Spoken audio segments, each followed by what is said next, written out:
Segunda parte. O Boitatá. Caminhar. Em São Paulo, a Rua Maria Marcolina, Ivan instalou a sua fábrica. Operários de blusa pardo-azul. Foi morar numa pensão, na Avenida Celso Garcia. Os Pantojos residiam em Higienópolis. Brás baixo, horizonte eriçado de pontas, fumaças, ondas redemoinhantes de crianças, carroças em cursos tilintantes como quadrigas arlequinais. Recordava a tarde suja em que dera entrada na hospedaria de imigrantes. Pantojo recebia, no escritório, na cidade. Varou meses sem ver as crianças. Na barbearia do bairro notou, uma tarde, que não era feio. É boa. Pois não se olhava nunca a um espelho. Foi preciso que o barbeiro lhe revelasse o segredo. É boa. Mandou raspar os bigodes.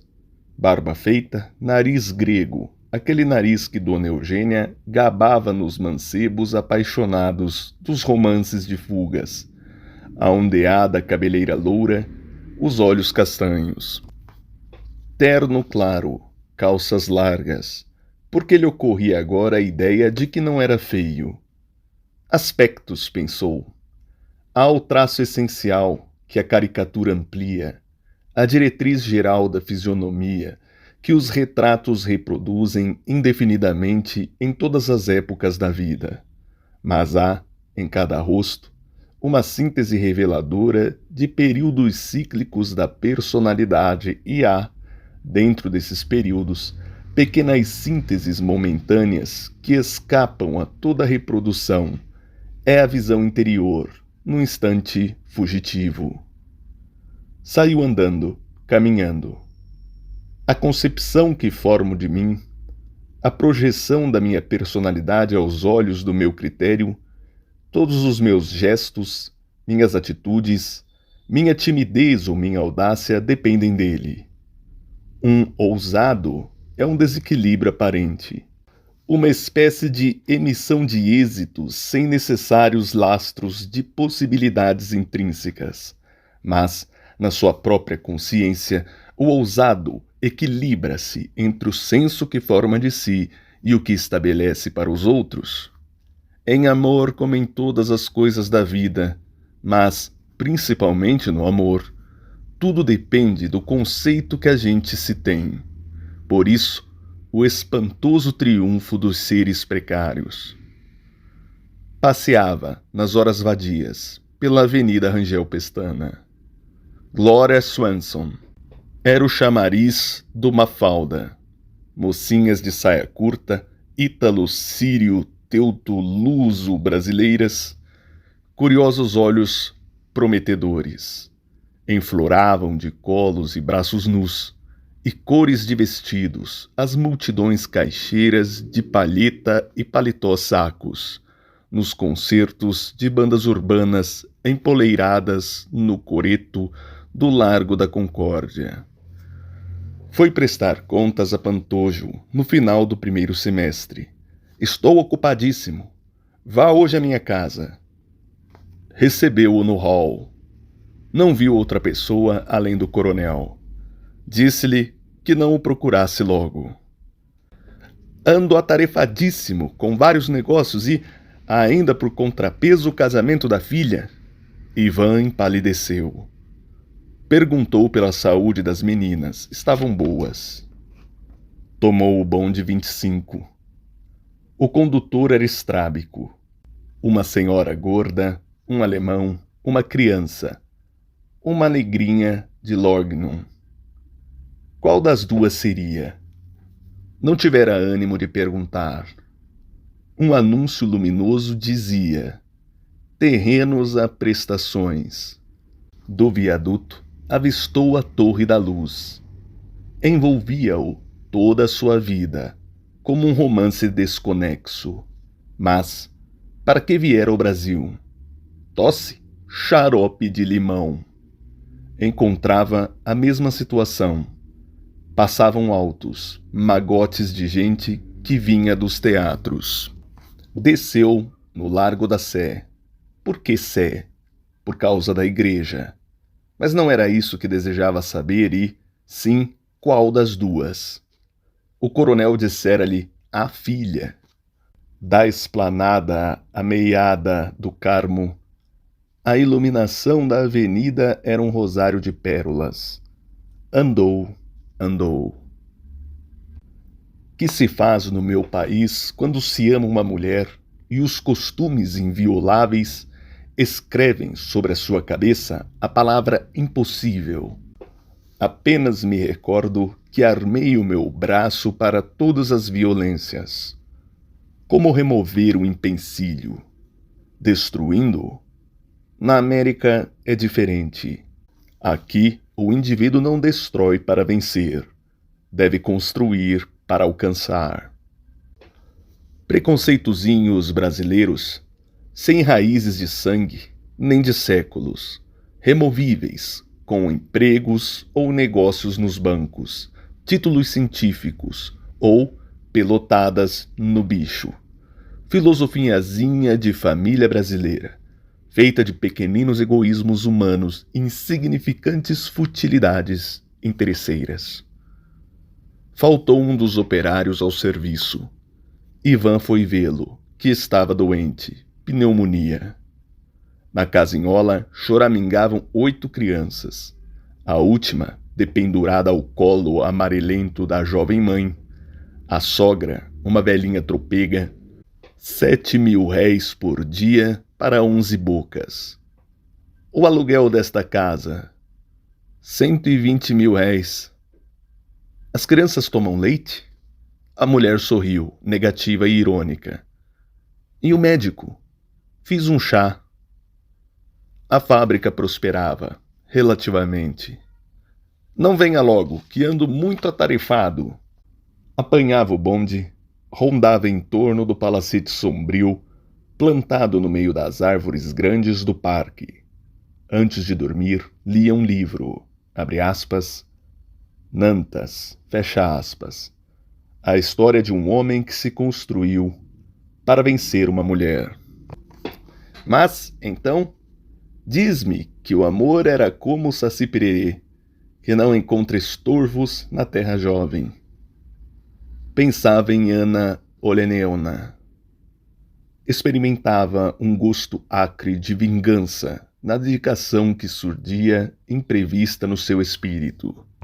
E um vago pavor de não encontrar correspondência assaltava-o como uma ameaça de frustrada vindita. Nem obtinha notícias de Maria de Lourdes. Com certeza, frequentava a sociedade. Passou a ler as crônicas mundanas. Um dia entrou radiante na fábrica. Encontrava a notícia do próximo casamento de Margarida Pantojo com um comissário de Santos. Não era, pois, a outra. Travou conhecimento de diversos judeus que se diziam russos e alemães. Tinham garras de vampiros e olhar vulturino. Gostou mais de um bávaro, um Fritz Nagel, que procurava incutir-lhe iniciativas e organizações com um espírito de disciplina que lhe fazia bem. Por exemplo, o operário pneumônico voltou ao trabalho mais magro, mais triste.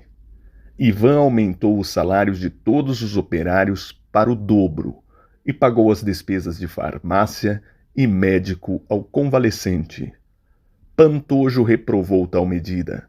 Fritz Nagel, cuja opinião Ivan solicitou, achou razoável um pequeno aumento, 20% talvez, porém aconselhou violento rigor no horário e ordem severa. Observando o florescimento da fábrica, uma grande ideia germinava no industrial. Nascia, sorrateiramente, de raivas ancestrais contra a nobreza do seu país originário, como um gesto de ignar a massa bruta dominada na tábua de xadrez da velha Rússia. E, à proporção que a ideia, ainda no subconsciente, avultava, crescia também em exclusivismo, nos bastidores do espírito, a nascente atração por Maria de Lourdes. O capitalista visitou a fábrica, examinou os livros, ouviu a exposição de um plano otimista de Ivan. Saiu satisfeito. Já no portão, voltou-se. Apareça em nossa casa. E mediu-o com os olhos dos pés à cabeça e da cabeça aos pés. E, condescendente, apareça. Ivan adivinhava, em todo o seu ser, a alma infatigável dos caminheiros. Duas pernas de músculos reteços, invencíveis e fatais. A caminhar, a caminhar. O sal da terra.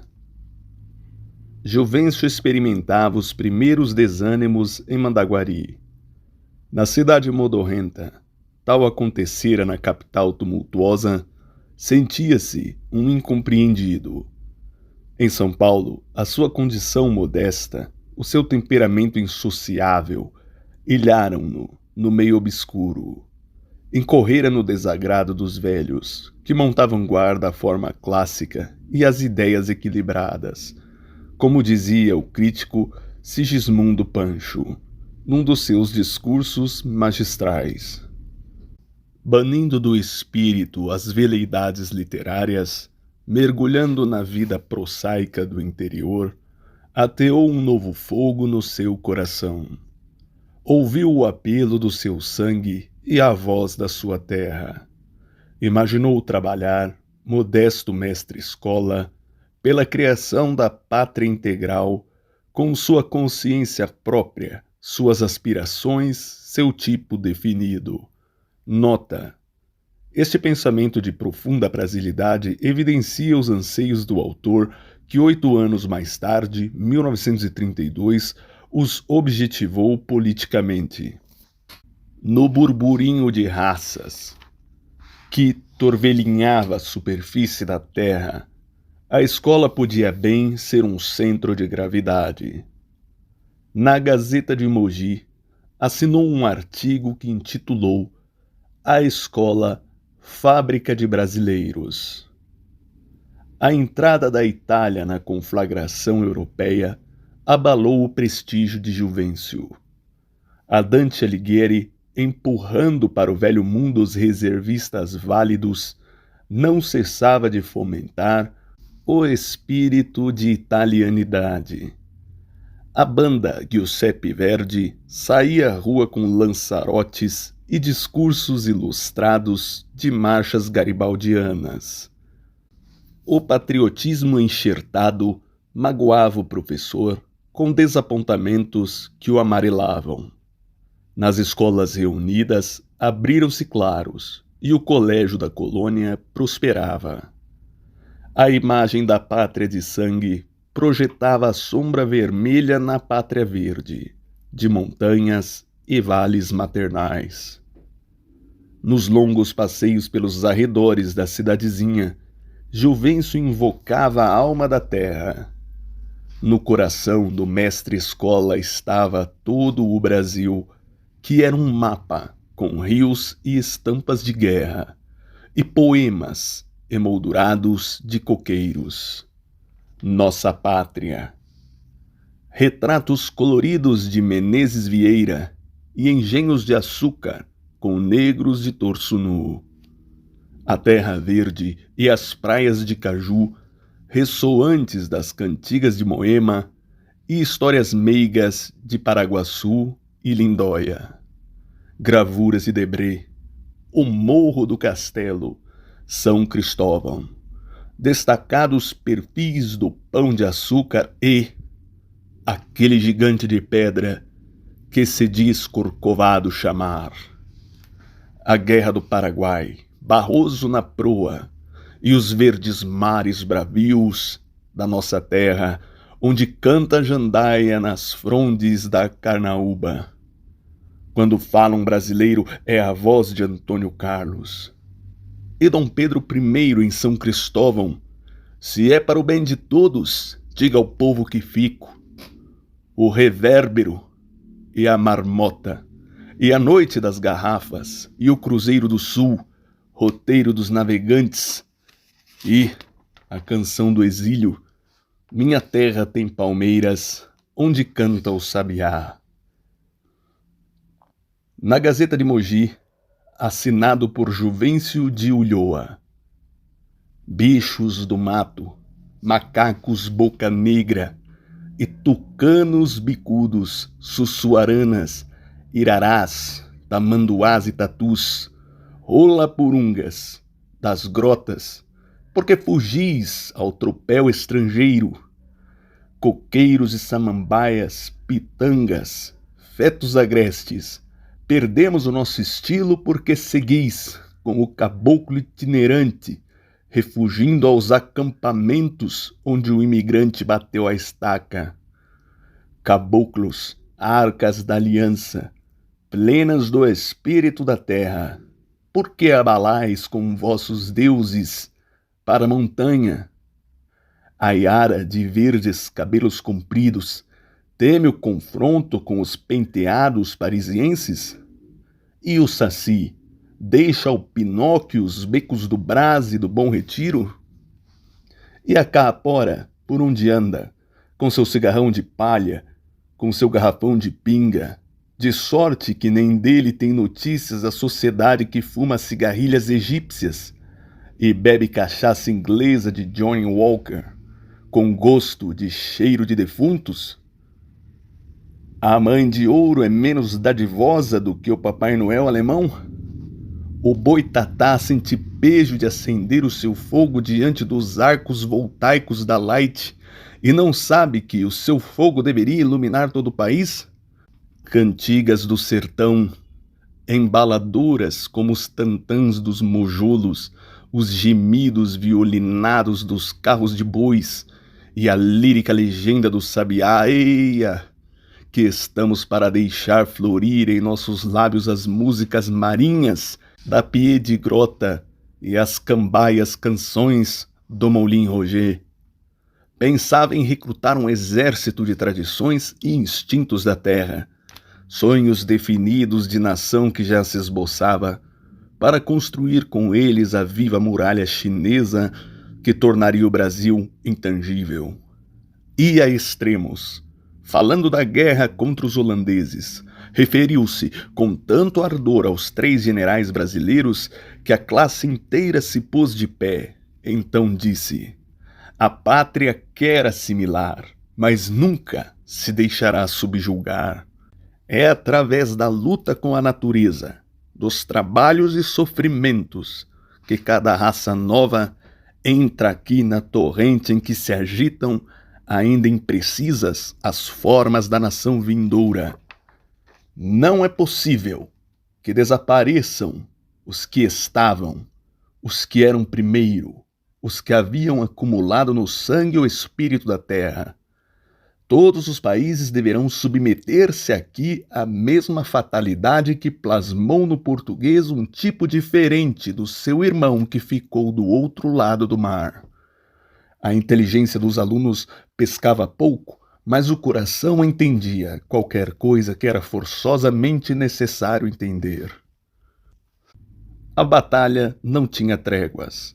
Em Mandaguari, acusavam-no de jacobino. Seu nacionalismo, dizia o matuso na botica, fere a suscetibilidade dos estrangeiros que tanto concorrem para a riqueza e o progresso do Estado. Vai de encontro a um outro nacionalismo respeitável. Esse professor é ridículo, exclamava o prefeito municipal, um louro e amável toscano. Quem falou algum dia em guerra contra o Brasil? Mas Juvencio percebia que se travava uma guerra, pior do que a do fogo e da bala. A guerra gentil, a solapar de manso sob as aparências de fraternidade. Confiava, entretanto, num vago elemento decisivo que pairava soberano sobre o enxadrezamento de pátrias em luta. Devia ser a grande alma da terra acolhedora. Na escola mantida pela Dante Alighieri, ensinava, segundo esta progressão: Onde nasceu Cristóvão Colombo? Em Gênova. Quem plantou o café no estado de São Paulo? Os italianos. Quem inventou o automóvel Ford? O Conde Matarazzo. Sob o céu estival, coroado de estrelas, como uma fronde redonda, meia dúzia de fanáticos ouvia o mestre-escola pelas ruas desertas de Mandaguari. O major Feliciano, citando autores, perguntou-lhe: afinal, que é a pátria? Como uma estátua de sombra estampada no céu fulvo, Juvencio disse: é um misterioso idioma que se conversa com a terra e com as estrelas. Só o entende quem sofreu e sentiu no país, teatro da sua vida, debaixo dos astros, confidentes do seu coração. Era tido em conta de oposicionista. O diretório político cogitava. A vida em Mandaguari transcorria sobre um torvelinho de pequenas conspirações surdas. Na modorra dos dias silenciosos, com grandes voos de urubus no céu limpo e alto, havia rodinhas de maldizentes acocorados pelas esquinas. As moças deitavam anzóis para pescar doutores e caixeiros viajantes, lambaris em falta de mandis ou piabas. O sol cantava nas pedras. As sombras dos transeuntes raros tremiam no mormaço trêmulo. A cidade vadia ilhava-se no tumulto da vida rural. Ao redor, pomares, searas e hortaliças. Rodavam troles e autocaminhões pelas estradas. O movimento circunscrevia-se ao largo da estação nas épocas de colheita e banquete de caminhões atulhados de sacas. Para os campos livres, Mandaguari era apenas o sal, a chita, o imposto e a polícia. Professores, funcionários públicos, agentes do correio, padre, delegado, soldados e armazéns. Política, namoros, conspiratas, o campo de futebol e o cinema, o chafariz.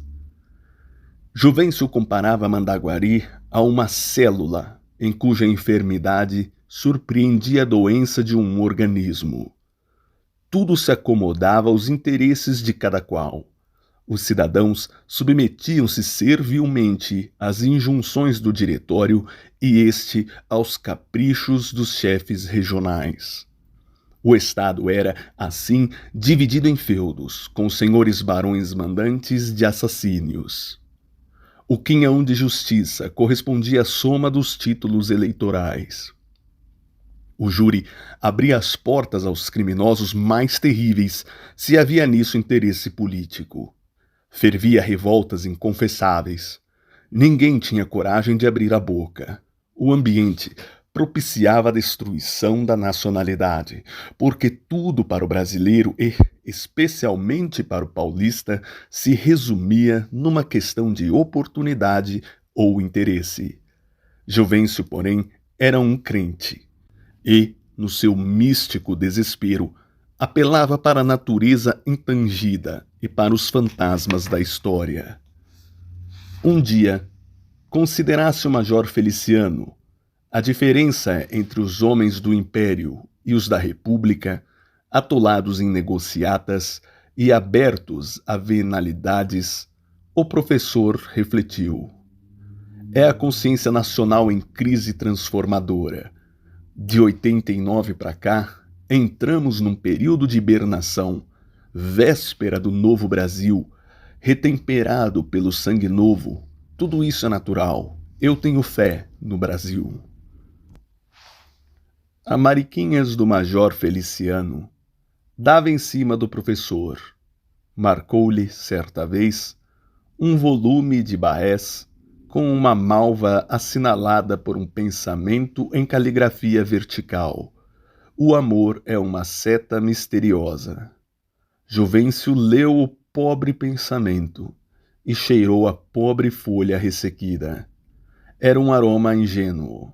que lhe falava de um ideal insignificante de moça casadora, delícias de uma casinha bem montada, com muitos beijos e tranquilas doçuras noturnas. Não era feia. Uma suave poesia o penetrava, a poesia dos limites estreitos do lar, feita dos obscuros heroísmos do homem cucuritando na acanhada capoeira familiar. O método na vida, o arranjo meticuloso da mobília, dos vasos e bibelôs, pequenos paraísos para ele intoleráveis. Tinha a alma dos pássaros errantes e dos ventos que passam na liberdade das alturas. Nos seus olhos não viu a filha do major Feliciano a almejada resposta à malva declaratória. Passou a telepatia dos suspiros. Mas havia o Pedroca, da loja, que dançava muito bem, e o professor Godofredo, que tocava violino e fazia acrósticos em cartões postais. Dona Sinharinha, que lecionava o terceiro ano, ensaiava as cançonetes da festa das árvores, insistia adulatória. Seu Juvencio, eu sei de umas coisas que me contaram, mas o senhor é cruel. Já vem a senhora, dona Sinharinha. Não, tenha paciência. O senhor tem alguma paixão recolhida. Deixou alguém em São Paulo. Porque não é possível. O matoso diagnosticou, limpando os óculos, na habitual partida de chimbica. É uma modalidade patológica. E, como os parceiros ficassem bestificados, pois não, já li o Mantegazza. Que livrão aquele! Bilhetinhos anônimos informavam ao Major Feliciano que o professor Juvencio era casado em Guaratinguetá. Outros diziam simplesmente amigado. Juvencio e a Torre da Matriz eram sozinhos, no alto, sobre o casario murmurante de Mandaguari. Ascensão. O velho sítio de Indalêncio, coberto de tigueras e alagado de brejos verdes, ressurgia na glória da fecundidade. Os Mondolfes começaram por levantar casa nova de tijolos, construíram estábulos, cocheiras, aterraram o grande chiqueiro de lama cor de chumbo. Policena, plasmado o espírito sob a influência irresistível do marido, agora mais rosada e forte, experimentava um novo sentimento, uma espécie de simpatia pelas coisas alegres e boas. Plantou roseiras, que subiam em verdes latadas, gritando rosas nas paredes alvas de cal. Multiplicou-se em desvelos pelos arranjos do lar, tão diferente do outro soturno e mal composto. Na saleta caiada, penduraram um quadro com os retratos coloridos de Vítor Manuel e da Rainha Helena, encimados por uma coroa pulsante sobre as cores da bandeira italiana. A folhinha de desfolhar destacava-se num cromo do couraçado Minas Gerais em águas azuis e o letreiro em tipo caixa, brinde da loja do povo. Humberto comandava um batalhão de operários, atacando a drenagem dos baixios alagadiços. Em um mês, transformara 5 alqueires de marnais em várzeas enxutas, para o plantio do arroz. Esgotado o Pantanal e alcalinizada a lama corrosiva, aproveitou-se do lençol d'água para a construção de um pequeno lago pontilhado de ilhotas verdes, onde os marrecos, na tarde rosa, gargalhavam brancas gargalhadas. O arado arrasou sapés e raízes de tigueras, e as encostas noruegas, fecundadas com adubos, desafiaram as batedeiras dadivosas. As pastagens foram reduzidas para dar lugar a cafeeiros. Porém, o rebanho foi aumentado pelo sistema dos silos acumuladores de forragens. nos cismos pedregosos, encontraram para cultivar o feijão. O velho Mundolf reformou o pomar, pondo abaixo as árvores inúteis, e ergueu andaimes para as parreiras que se alinharam numa disciplina marcial. A terra retribuiu em décuplo no ano seguinte. E aconteceu que, estando todos contentes, berrou na casa o primeiro neto. Vermelho de choro, na baeta vermelha, chamou-se Brasílio. Andava de braço em braço, fazendo rir. Uma calma felicidade iluminava os imigrados. No correr esperançoso dos meses surgiu, porém, uma nuvem. Nos jornais apareceu o chamado da classe do Humberto para a carnificina na fronteira austríaca. O velho Mundolf ordenou ao filho: "Precisas seguir." "Já pensei no caso." "Quando vais?" "Não vou." Carmine tonteou. Sentiu sobre a sua cabeça a maldição da pátria. Ele era o culpado. Como uma súplica à mãe, via a Itália angustiada, braços estendidos para ele, e a vergonha que teria de arrostar perante os confrades da Dante Alighieri. Refletiu um instante. Viu num relâmpago os consócios pelos corredores da sociedade, a apontá-lo com um sorrisinho. "Vou eu." "Com essa idade? Caduquice?" "Vou eu," repetiu dando um murro na mesa. Humberto justificou-se. "Meu filho, que é brasileiro, ítalo-brasileiro," gritou Mundolf. "Pois bem, meu filho precisa de mim. A Itália está também nele. Posso abandoná-lo? Deixar que morra no seu coração o próprio amor à nossa pátria distante? Como defenderei melhor a Itália, na fronteira austríaca ou no coração de meu filho? Tudo isso devem ser ideias do Ivan. Foi ele quem te incutiu essas loucuras, e irei no teu lugar. Se não me aceitarem, paciência." E sacudindo as mãos com os dedos fechados em molho, porca miséria. Na noite muda, Carmine Mundolf arranjava as malas. Policena chorava, como o filhinho no colo. Humberto amaldiçoava o destino. O segundo filho de Carmine, o Carleto, propunha-se seguir, recriminando o irmão mais velho. "Deixem que eu ensino esse covarde."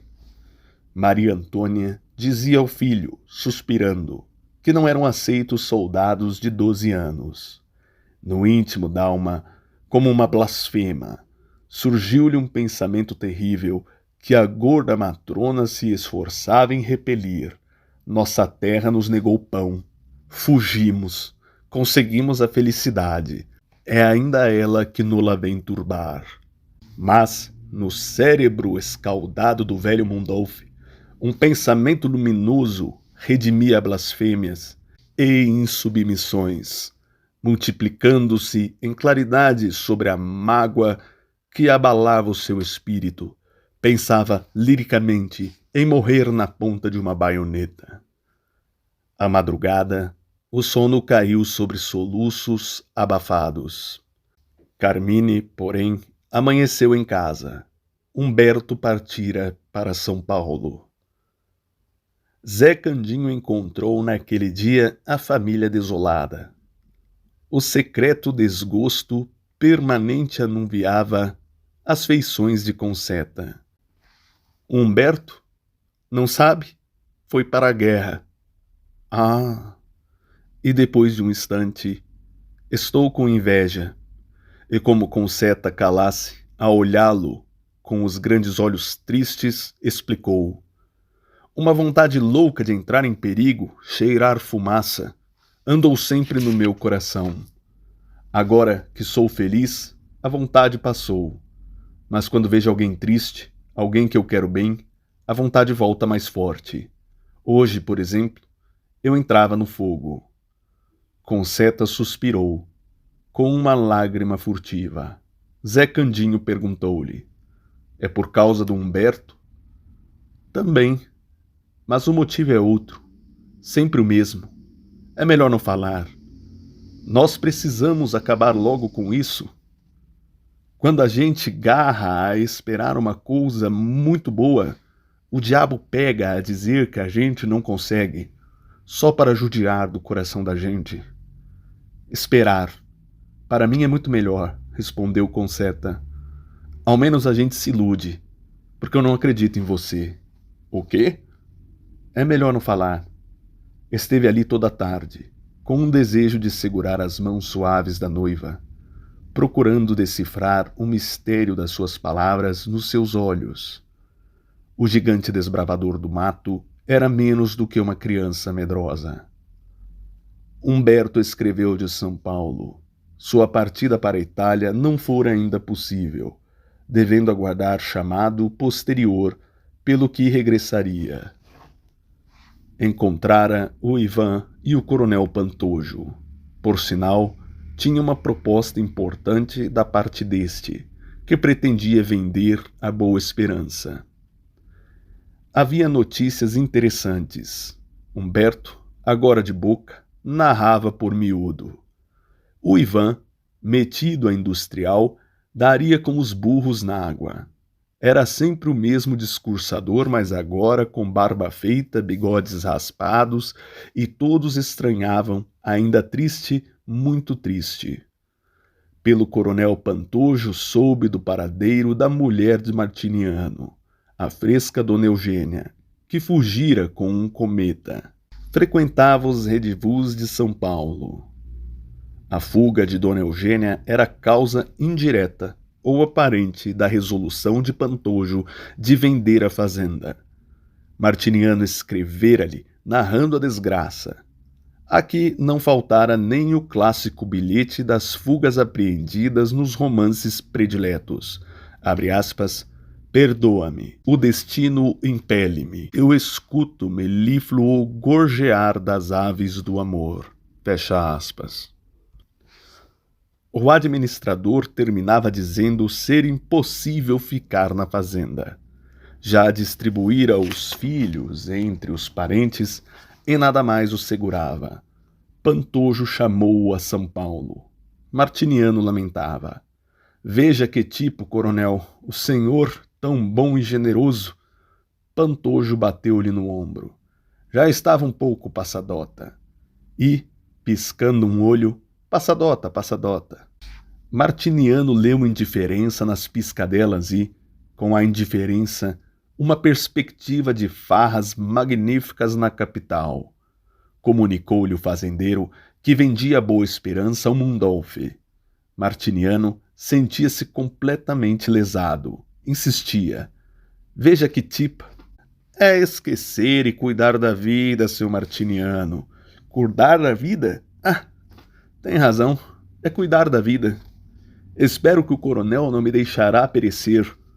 E, pensando nas farras magníficas que se escondiam, como numa caixinha de segredo, nas piscadelas aperitivas de Pantojo, eu também fico em São Paulo. 100 contos batidos por um compatriota pelo ex-sítio de Indalêncio. 124, que estavam na banca italiana. Um empréstimo levantado no banco hipotecário.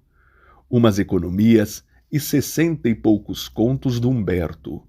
Pantojo contou, achou exato e deu quitação. Os Mundolfs passaram para a fazenda com alguns cobres para o custeio apertado no primeiro ano, apertado de esperanças. A tarde azul. Recebeu Zé Candinho, anunciador a carta intermediária de bom sítio encontrado em Tietê. Pensou em Concetta e na cara fechada do difícil futuro sogro. A tarde vinha vindo devagarinho. Não tinha coragem de dizer aos velhos as sonhadas coisas. Uma vaga tristeza nos olhos da moça alegrava, para ele, o ambiente agressivo. Carleto pediu-lhe que cantasse. Cantar o quê? Qualquer coisa. Feriu as cordas. E o crepúsculo ninava o sol. abrindo as grandes asas. Na memória azulada, esgalharam-se hirtos perfis de perobeiras longínquas, e a estrela da tarde. Aquela estrela parece o meu coração tristonho. É por isso que eu suponho que aquela estrela padece. A toada era triste, como as tigueras, e os rastros de sombra sonora da chorada cantiga dos carros de boi. Avultava o impossível com a situação fazendeira dos Mondolfes, agora mais que ele. E a noite veio e, como ficassem um momento sozinhos, com os rostos quase invisíveis, expôs a Conceta a vontade de solucionar a situação. Acreditava que não seria um pobretão sempre. A gente arranja vida, cava dinheiro. Já tenho algum e braços para trabalhar. Vou a cavo, volto aqui. Você me espera? Espera? Sentiu que ela chorava baixinho, que tudo era impossível. Na sua besta ruana, picava o pó enluarado. Um homem não chora. Que diabo? Um homem aguenta firme. Mas o seu pensamento boiava num mar de mágoas. Lembrou-se do Tito Fulgêncio. Tito Fulgêncio plantou um arrozal, e o arrozal cresceu como lagoa amarela. Mas veio a chuva e arrasou tudo. Sem mais nada de seu, Tito vendeu os últimos cavalos e disse: em setembro plantarei outro, porque a terra é boa e não é culpa da chuva e da enchente. No outro ano, na várzea do ouro, caiu uma chuva de pedra. E o caboclo disse: nada mais tenho, mas arranjo dinheiro a juros e, em setembro, planto outro, porque a terra não tem culpa da chuva de pedra. Mais uma vez nasceu o arrozal. Não houve nem inundação, nem chuva de pedra, e, na colheita, no meio das cantigas do multirão, Tito Fulgêncio disse, como um general ao fim de uma batalha: na terra boa, não há o que vença um caboclo teimoso. Zé Candinho considerava a grande alma perseverante daquele grande Tito Fulgêncio, que não se cansava de dizer a piquirada: o homem morre, minha gente, mas a fama fica. Conceta chorava dizendo: é impossível. E Zé Candinho sentia o imperioso dever de lutar. 2 dias depois, desapareceu de Boa Esperança. Policena inventou uma festa de São João para que o santo protegesse Humberto ausente. Era a velha devoção de Nhô Indalêncio, com rezas muito eficazes. Vestiu a cara alegre das Penélopes tranquilas e confiantes. Ao que Mingote dizia, recordando velhas recordações de negro velho: eita sinhazinha de 4 costado, nego velho tá lembrando da guerra do Paraguai, mulher do Brasil, mulher danada. Senhor na guerra, senhorzinho também. Vinha notícia boa, festa tava em casa, até quando morria algum deles.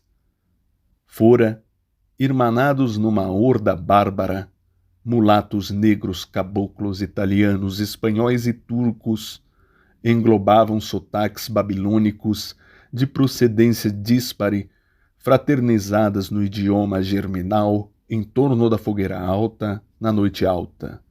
No salão, jogos de pedras. Ele vai, vai, vai. Ele vem, vem, vem. Ele aqui. Já passou, sou. Em que mão está o anel? Tiraram sortes em copos d'água. Berços casórios. Navios, viagem. Cobras, intriga. Espadas, rivalidades em amor. Ataúdes. Disseram que no copo de Conceta não havia saído nada, porque era triste e não sonhava nada. Também, cousa alguma tinha palidez tão pálida. Repararam melhor. Ai, aqui está um castelo. Que é castelo? De certo, algum noivo príncipe. Pelo menos, conde. E Concetta ficou mais pálida, como se todos soubessem de algum segredo que andava escondido no fundo do seu coração. Diálogo das Sombras. No balanço semestral, apesar das prodigalidades de Ivan, a fábrica acusou lucro. O coronel Pantojo estava satisfeito, não tanto pelo resultado, mas porque a arrependida proteção não redundara em prejuízo. Outro, porém, era o russo. Percebia que, cada vez, valia menos como individualidade para avultar como protegido laborioso e honesto. O industrial matava o homem. O comerciante recolhia para o limbo das formas falhas, das tentativas postas à margem, a personalidade esboçada ao contato da terra jovem. Mediocrizava-se na finalidade banal das existências banais. Fora na Rússia um termo semelhante, um denominador comum, alinhando-se sob os traços do mesmo sentimento de revolta, em que se assentavam os numeradores da opressão. Não era um homem, porém, um termo fracionário. E no Brasil, debaixo da amizade afetuosa, vinha encontrar a mesma situação. No país democrata e burguês, havia esperança da inversão dos números. Mas o milagre era operado pelo dinheiro. Só o dinheiro dignificava. Mostraram-lhe, paradigma de estímulo, um cidadão ilustre, enriquecido na bolsa e admitido sócio do Aeroplano Clube, com Packard e Marcanon, assinaturas do Lírico e inscrições de Studbook. E todo o seu brasão de armas resumia-se nos dois verbos possuir e frequentar. Era um dos títeres do acaso, o deus galhofeiro de que falara Maria de Lourdes, o espírito irônico das boladas, agachado na meia sombra das cotações acrobatas. Adivinhava, mais formidável do que as imaginadas aventuras do faroeste, o drama diário abafado sob sussurros de vozes e a agitação parda no mormaço do triângulo. A roda da fortuna girava sem parar. Havia um subir e descer de cotações sociais, como as oscilações dos títulos e dos negócios a termo. Cada dia anunciava uma batalha.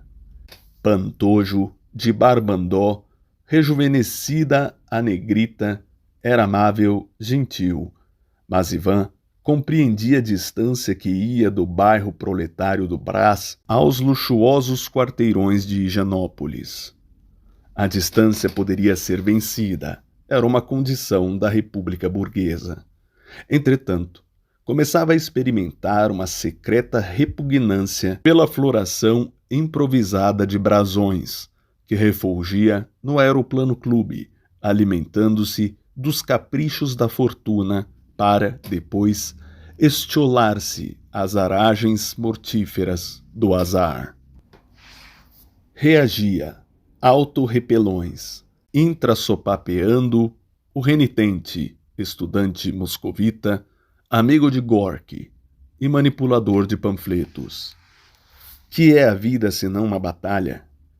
E que mais nobre nobreza haverá do que a que se mantém em sobressalto, a defender-se por saber da sua vulnerabilidade? O valor só está de pé se na incerteza. Aristocracia paulistana, assediada de perigos, solapada pelos 1000 agentes constantes do destino. Mas a tentação vinha de novo, e Satã segredava-lhe aos ouvidos: caíste de novo na tua Rússia. Uma tarde, Pantojo, pela primeira vez, honrara-o convidando-o para um chá. Como fosse a pé, à procura de um táxi, esbarrou num transeunte, velho operário, correndo trôpego para apanhar um cara dura. Barbas amarelentas, parou, fitou-o sem rancor, o olhar quase doce. Ivan também parou, desculpou-se. E, como São Pedro fugisse com Nazário, segundo Sienkiewicz, Jesus Cristo apareceu. E foi isso em Roma, na Via Ápia, onde existe uma lápide, que um Cicerone explica aos americanos. Mas, naquele trecho da Avenida Rangel Pestana, não ficou nenhuma lápide. Por que fugi da minha pátria angustiada? E a voz de Maria de Lourdes, que ele não via nem ouvia, desde que viera para São Paulo, cresceu cristalina e persuasiva. O destino, na pátria nova, é um Deus jovem e alegre, Ivan. O homem não se refugia no seio da renúncia, porque sabe que vence. Vencer não será uma forma do egoísmo e da covardia? Porém, o seu amor nascente era mais forte e dentro dele, Ivan sentia-se crescendo, dilatando-se. Maria de Lourdes não o conheceu. Oi, Ivan, que salvou a tua vida. Ah, mas o senhor tinha barba. Tirou-a. Ficou comum. Até parece menor. Ivan, desconcertado, procurou frases, costumes antigos romanos, rostos lisos, higiene e anques carões raspados. Afinal, nem sabia por que se barbeara. Maria de Lourdes recordou Catarina, a grande imperatriz, que baixou édito, ordenando que se barbeassem os homens de todas as Rússias. Foi para proteger os barbeiros, comentou o velho Pantojo. Já nesse tempo, havia proteções para certos comércios. Mas os barbeiros não são comerciantes, coronel, aparteou o Lulu, Palerma, de bigodinhos a Carlitos. Bem, mas o certo é que são. Que são? Artistas. Senhor Ivan? Perguntou Maria de Lourdes. Quem sabe se alguma Catarina do Brás baixou édito contra sua barba? É boa, fez Pantojo. E Lulu, num sorriso de boca de assobio, eu edito. Foi um édito bendito. Rompeu o estribilho geral. Quá, quá, quá, quá, quá. Bem sacada, exclamou Martiniano. Ivan e Maria de Lourdes sorriram amarelo. Procurou ler nos olhos da moça, agora maravilhosa, com um cinto assírio descido no boleado macio das ancas e do ventre, e os braços nus e as espáduas nuas, de uma cor aromática de rosas na liberdade da túnica ligeira. E não leu nada. Teve ímpetos de perguntar-lhe se ainda sabia dar lições de amor à brasilidade. Mas os seus olhos eram indiferentes, como enigmas. Estava quase noiva do Lulo, que era poeta parnasiano e escrevia em álbuns coisas muito chiques. Conhecera-o num baile no carnaval, vira-o nas missas e nas corridas, numa recepção dos condes Zampironi.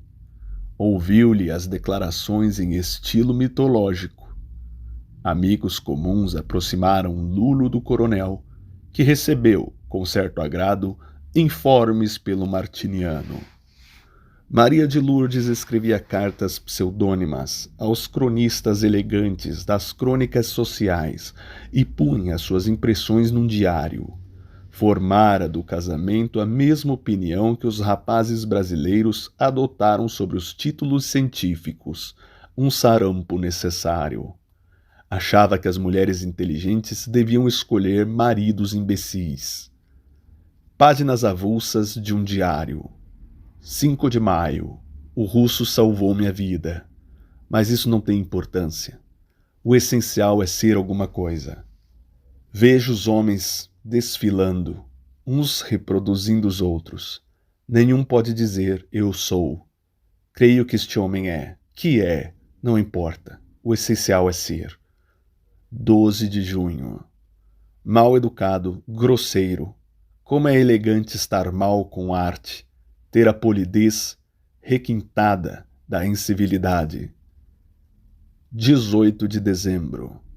Como se chamava mesmo aquele homem? 20 de fevereiro. Lulu, da Pomerânia? Está aí um bom partido. Um inofensivo cartão de visitas. Pobre, vaidoso, fútil. Nada mais de interesse constava em dito documento. Ivan andou até a madrugada pelas ruas cortadas de sanfonas e de ébrios. Levava o mundo nos ombros e tinha repentes de alijar a carga ao inferno. Que belo seria! Os pés na treva, a cabeça nos astros. E a bela miserável, os homens, com seu dinheiro, suas tolices, suas ambições, as mulheres com seus amores, seus mistérios, suas perfídias, mirrando-se, esfazendo-se nas labaredas. Tu, Ivan? Era o Fritz Nagel, encharcado de chopes. Entraram no alto, afundaram na baixada do Tamanduateí. Sabes, temos a greve geral. Como te arranjarás? Meus operários são quase sócios, replicou Ivan. Isso não quer dizer nada. É um movimento de classe, são obrigados a aderir. Ivan sacudiu os ombros. Não faz mal. A cidade adormecia, faiscava na treva.